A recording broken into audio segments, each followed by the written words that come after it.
La saison 3 se conclut sur un House triomphant du diagnostic, qui perd toute son équipe et sur la symbolique du nouveau départ via la nouvelle guitare. La saison 4 est ce nouveau départ, aussi bien pour House que pour la série en elle-même. Foreman, Cameron et Chase ne sont plus là, un tout nouvel arrivage dans le casting débarque pour apporter du neuf à la série. L'énorme grève des scénaristes de novembre 2007 à février 2008 en fait une saison encore plus spéciale. On passe de 24 à 16 épisodes, ce qui fait de cette saison 4 certainement la plus dynamique de la série, que ce soit au travers de son scénario, de l'évolution que prend le show ou bien des conditions externes, tout est là pour créer l'ovni qu'est cette saison 4 de Dr House.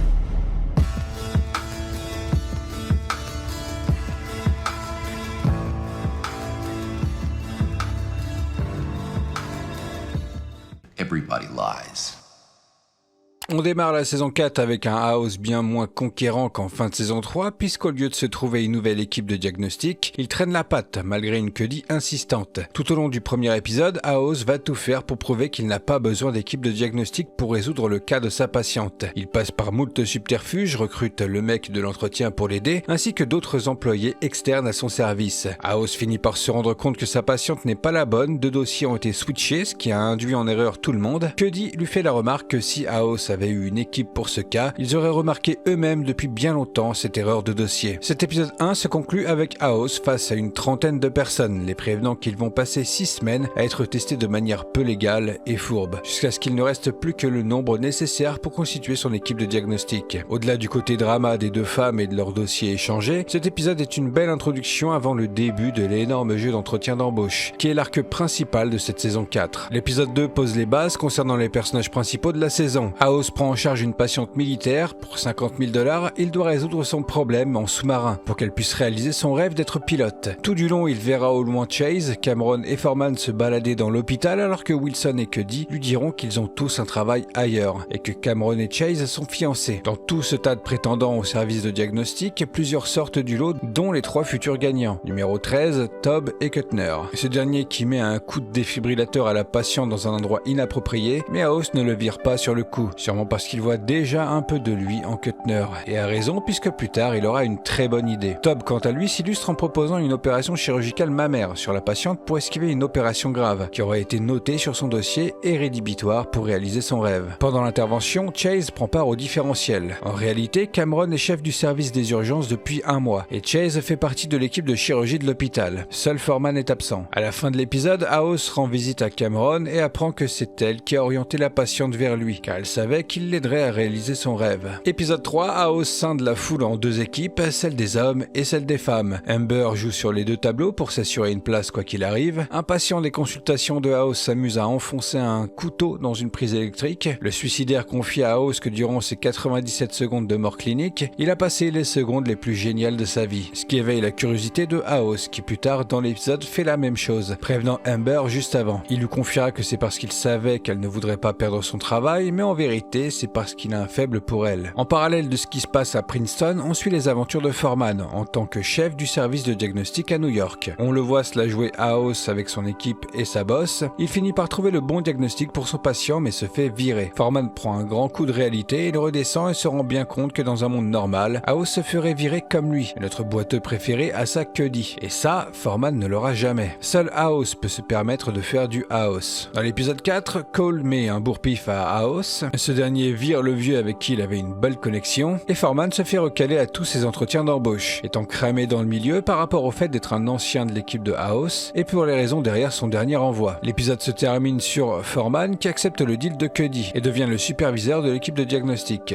Épisode 5, très marrant du coup, puisque House prend la nouvelle très mal et veut le virer, ce qui donne lieu à des scènes vraiment excellentes entre les deux, mais aussi avec Cuddy, puisque House fout le bordel dans l'hôpital en guise de représailles. À un moment, elle change la vie codine de House pour des laxatifs, sauf que lui, il a deviné, et lui demande à elle si elle sait reconnaître quand ses pilules sont les bonnes. Excellent. Très tôt dans la saison, on est dans cette dynamique assez folle, où sont réunis à la fois l'équipe des 3 premières saisons, plus les 3 nouveaux qui rejoindront l'équipe, plus tous ceux qui accompagnent l'intrigue de l'énorme entretien d'embauche sur 6 semaines qui finiront virés. Épisode 6 particulier, House est recruté par la CIA pour un cas top secret, tandis que Foreman se retrouve à gérer la grosse équipe tout seul. House face à un cas mystérieux n'ayant pas accès à toutes les infos pour arriver au diagnostic. Il prend la situation comme un challenge. Il est opposé à un collègue aux méthodes plus classiques, flirte avec la docteure qui les dirige et finit par lui proposer de rejoindre son service de diagnostic. Cette dernière accepte mais ne se doute pas qu'elle va être en compétition avec les autres. L'épisode 7 est également particulier puisqu'il est tourné en caméra embarquée. L'hôpital reçoit un patient avec une énorme excroissance sur la tête. Son opération est un événement tel qu'une émission télé le suit pendant son périple, jusqu'à l'opération et sa nouvelle vie après. Tout l'épisode est mis du point de vue de la caméra, ce qui fait qu'on a une vue extérieure sur tout. Les différentiels, les échanges plus ou moins tendus ou drôles entre les personnages, etc. La doc de la CIA se trouve être assez nulle à comparaison des autres candidats. House ne lui a promis ce poste juste parce qu'il la trouve jolie, ce qui est clairement un coup de bâtard. Elle qui a tout quitté pensant qu'elle aurait d'office un poste au sein du service. Au final, House la vire et lui propose en même temps de sortir avec. C'est lunaire. Dans cet épisode, c'est Tob et numéro 13 qui se démarquent des autres. Tob qui conteste House et obtient gain de cause sur la fin. Et ce, malgré les indiscrétions de ce dernier qui lui fera la remarque devant la caméra qu'il connaît son histoire de tromperie. Et numéro 13 remarque la décoloration des cheveux du jeune homme, ce qui confirme son diagnostic. J'aime beaucoup ce délire avec ce côté limite de documentaire qui suit le cas de l'épisode d'une manière qu'on ne reverra jamais dans la série. Épisode 8, plus que 5 participants. Le défi de l'épisode est de rapporter à House le string de Cuddy. Numéro 13 durant cet épisode a des comportements particuliers qui rendent House curieux. Elle finit par avouer que sa mère est morte à cause de la maladie d'Huntington, qu'elle est sûrement atteinte mais qu'elle n'a pas fait le test. Cuddy profite du petit jeu autour de son string pour le donner à Dr. Love, qui en échange devra virer les candidats qu'elle ne veut pas garder. Sauf qu'House le devine et donc le vire lui. À la fin de l'épisode, numéro 13 confronte House. Il a fait faire un test pour sa maladie contre sa volonté. Furieuse, elle lui explique qu'elle ne veut pas savoir et lui met dans la gueule qu'il est obsédé par le fait d'obtenir tout le temps des réponses sur tout, dans l'espoir que la prochaine réponse le rende moins malheureux ou changera quelque chose à sa vie, car quand il n'aura plus de questions, il n'aura également plus de réponses et donc plus d'espoir. Elle quitte la pièce, laissant House sans voix qui jette l'enveloppe dans la poubelle. Une scène très forte puisqu'elle met en lumière le fort caractère de numéro 13 qui n'a pas peur de confronter House. L'épisode 9 marque la fin de l'énorme entretien d'embauche. À la base, House n'a le droit qu'à 2 personnes, donc il finit par virer Amber et numéro 13, mais Cuddy lui dit que ça fait sexiste, qu'il peut donc engager aussi numéro 13. House comptait sur cette réaction pour avoir les 3. Mission accomplie. Le patient de cet épisode est joué par Jeremy Renner. C'est via cet épisode de House que j'ai connu l'acteur, bien avant son arrivée dans les films du MCU. Épisode 10. Ça y est, l'équipe est au complet. House, Foreman, numéro 13, Kuttner et Tob. Rien de spécial à signaler durant cet épisode si ce n'est que la nouvelle et l'ancienne équipe s'entendent bien et que le Gregory House n'a pas fourré que la dinde à Noël.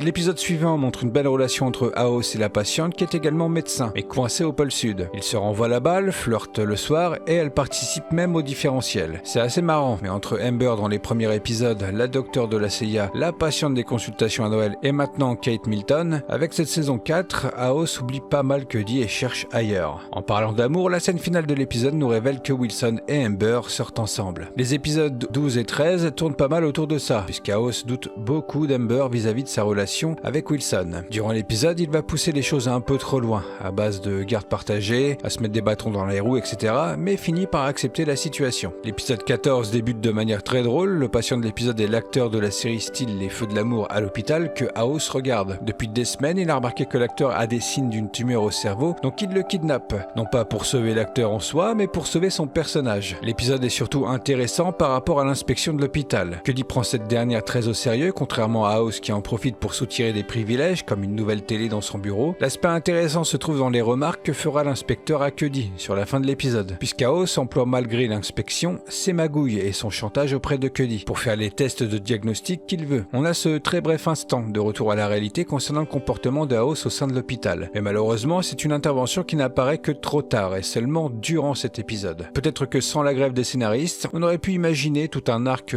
House versus l'inspecteur à la manière des arcs contre Tritter et Vogler. On rentre dans les 2 derniers épisodes, les plus importants de la saison, et certainement les plus blockbusters de la série. L'épisode 15 démarre sur un House reprenant conscience dans une boîte de striptease, sans souvenir de comment il est arrivé ici. S'autodiagnostique, en sortant, il voit qu'un accident grave a eu lieu. Il était dans le bus, mais quelque chose cloche. Il est convaincu qu'une personne va mourir s'il ne la trouve pas. Durant tout l'épisode, House va tout faire pour se souvenir de ce qu'il s'est passé et retrouver la personne qui doit être sauvée. Via la technique d'hypnose de Chase, House explore son cerveau en quête de réponse. Le fait qu'Amber soit dans sa tête pendant l'hypnose n'est pas pris comme un indice pour justement que nous, spectateurs, on se décroche cette idée de la tête pour être surpris à la fin de l'épisode. À sa place, c'est l'actrice Ivana Milicevic qui joue la femme en noir, qui incarne la vérité, la personne qui a besoin d'être sauvée. Après cette séance d'hypnose, le chauffeur du bus ne sent plus sa jambe, donc il devient le fameux patient mystère. Quand House cherche des indices en reniflant des fringues des passagers, Tob lui fait remarquer qu'il vient de s'enfiler 4 comprimés de Vicodine. Ce côté dans l'excès avec la Vicodine revient via ce moment entre guillemets d'urgence, mais son addiction n'est pas vraiment traitée ou mise en avant dans cette saison. Ce qui est exploité plus ou moins subtilement dans cette saison concernant House, c'est ce côté triste d'être seul. Comme dit plus tôt, entre la patiente des consultations à Noël, la doc de la CIA, la docteure au pôle sud et Amber, House cherche visiblement une relation, quelque chose de spécial. Sinon il aurait été voir une prostituée comme ça lui arrive de le faire. Amber pour qui il a des sentiments, quelque chose que Wilson souligne lors de leur échange pendant l'IRM, quand il remarque qu'il a une fracture du crâne. House a beau rebondir sur la remarque de Wilson en disant qu'il pense à Amber juste pour lui faire des choses salaces, on sait très bien qu'il ment à ce moment-là pour cacher la vérité. Il devrait se reposer, mais il veut continuer son enquête, donc il rentre dans un bain spécial de privation sensorielle pour retourner dans le bus, où il voit Cuddy pour une séance de différentiel sous striptease. La femme en noir lui dit qu'elle est la réponse, la vérité, puis il remarque un symptôme du chauffeur avant d'être réveillé. House, malgré Cuddy qui veut l'en empêcher, sauve le chauffeur avec numéro 13. Après ça, Cuddy le ramène chez lui. Pendant son sommeil, House retourne dans le bus et échange à nouveau avec la femme en noir. House s'est trompé de personne, ce n'était pas le chauffeur la personne qu'il doit sauver. Il reconstitue la situation dans un bus avec son équipe et d'autres figurants. Pour s'aider, il s'envoie un médicament contre l'Alzheimer pour stimuler son cerveau. Il arrive à revenir dans le bus pour le reveal de cette fin d'épisode. La femme en noir porte un pendentif en ambre. Ambre égale Amber. On voit comment l'accident s'est produit. House et Amber qui essayaient de s'aider, se tendant la main l'un l'autre, mais Amber s'est fait transpercer la jambe par une barre en fer du bus. House prend soin d'elle avant que les secours ne l'emportent. Wilson et Cuddy le réaniment. Il leur dit qu'il s'agit de Amber. Wilson se rend compte qu'elle ne lui a pas répondu de la journée. C'est elle qui va mourir. Épisode final dans le cœur de Wilson.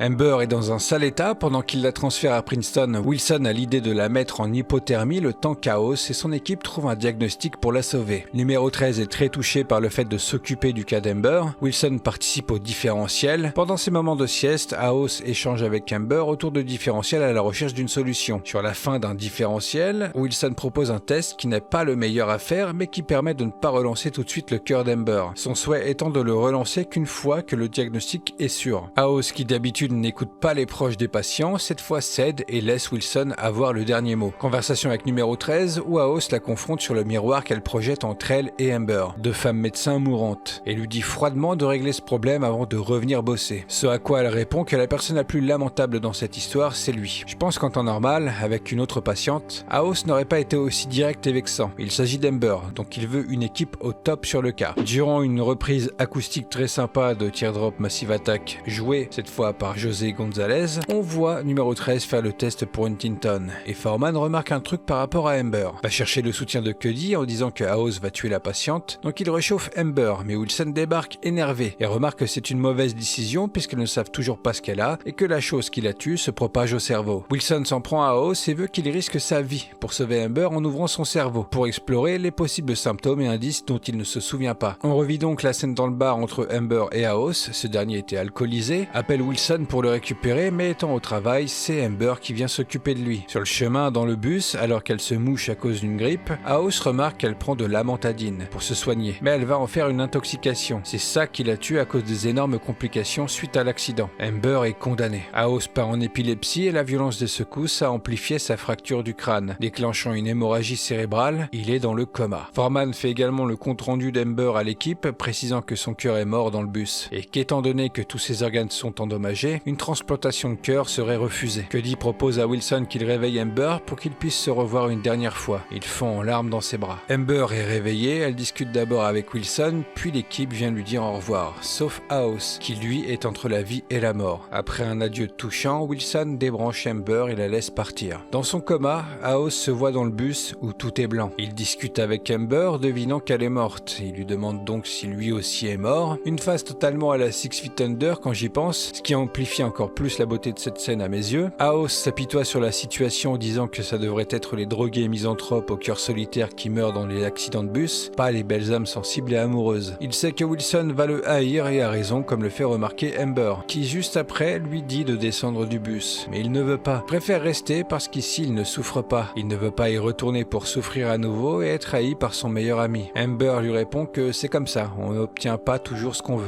La chanson Passing Afternoon d'Iron and Wine se lance, tandis qu'Aos se lève et descend du bus, se réveille sur son lit d'hôpital avec une queue tout en émotion de le voir ouvrir les yeux et être conscient. Numéro 13 récupère son test et voit qu'elle est positive à la maladie d'Huntington. Tob retrouve sa femme et la rejoint dans leur lit pour la série Dans ses bras. Kuttner regarde la télé en mangeant des céréales et Foreman est rejoint au restaurant par Chase et Cameron. Scène magistrale, Wilson observe Aos avec Cuddy qui dort à son chevet. Aos ouvre les yeux, ils ont cet échange de regards où il est désolé, fait ce mouvement comme si qu'il voulait lui parler, dire à quel point il s'en veut d'avoir à nouveau merdé et causé une souffrance gigantesque à son meilleur ami. Wilson, quant à lui, son regard est indescriptible, tellement les émotions sont fortes. Via cet échange de regards, Wilson voit qu'Aos, malgré toutes ses conneries, il aura toujours Cuddy à son chevet alors que lui vient de perdre Amber. Le sentiment d'injustice est grand. Wilson tombe sur une petite lettre d'Amber le prévenant qu'elle est sortie récupérer Aos. Plan final sur ce dernier, pensif, triste, avec Cuddy qui, même endormi, lui tient la main.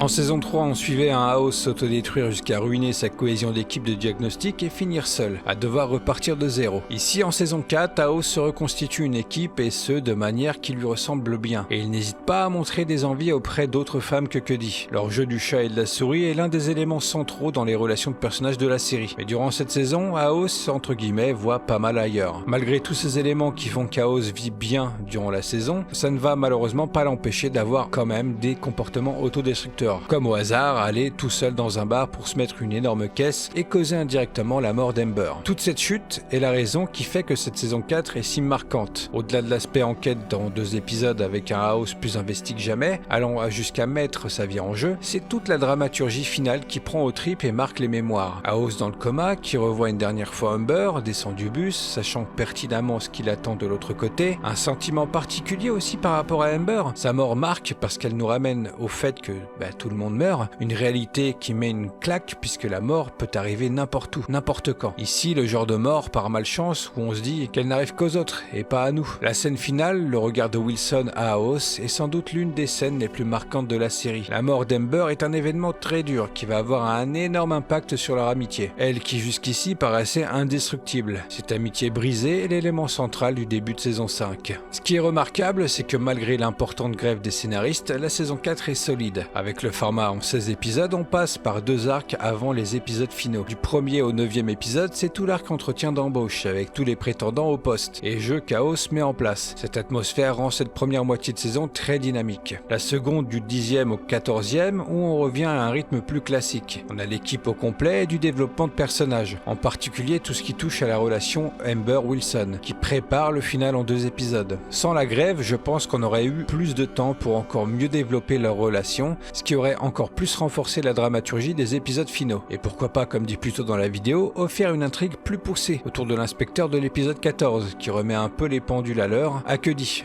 concernant Aos. Sachant que ça a été un point très important durant l'arc Tritter dans la saison précédente, et qu'elle avait carrément menti pour lui devant un tribunal. Ça aurait été très intéressant de voir Cuddy et Aos en difficulté contre cet inspecteur, qui pour le coup, pendant l'épisode 14, est correct et donne juste des faits. Un médecin comme Aos dans la vraie vie, il se fait virer comme Foreman en début de saison 4. Mais encore une fois, malgré la grève, l'équipe derrière la série a réussi à sortir une excellente saison. J'ai très hâte de me mettre à écrire la vidéo sur la saison 5, c'est ma saison préférée. En attendant, je vous invite à partager cette vidéo si elle vous a plu, à la soutenir également par vos commentaires et likes, et je vous invite aussi à me rejoindre sur mes réseaux sociaux, le Discord et la chaîne Twitch, où je suis en live 5 soirs par semaine. Il n'est pas impossible que j'organise dans les semaines à venir des séances de visionnage de Dr House, durant lesquelles je prendrai mes notes pour les vidéos des saisons 6, 7 et 8. Sur ce, je vous dis à bientôt pour une prochaine vidéo.